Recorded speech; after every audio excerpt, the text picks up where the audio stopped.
Morning! Nagluluto po tayo ngayon ng ginataang pritong tulingan. Yung sinaing na tulingan bago prinito. Ayan. Sinaing na tulingan po yan.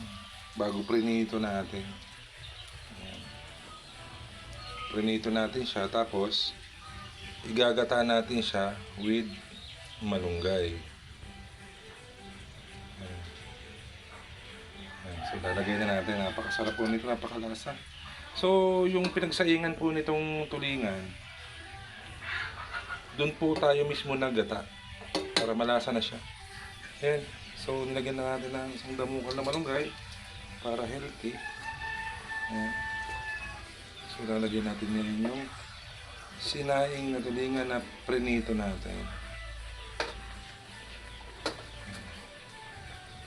Masarap po nito ngayong tanghalian.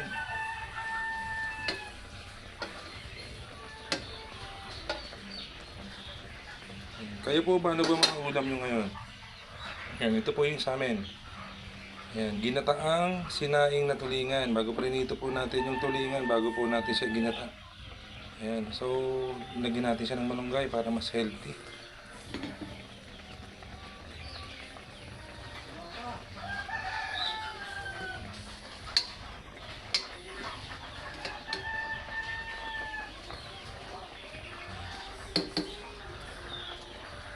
So, luto na po ito.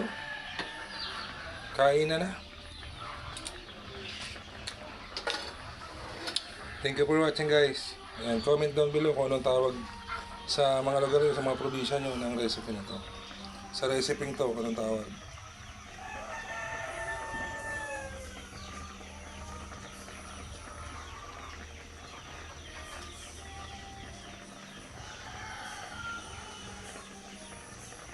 Kain na po.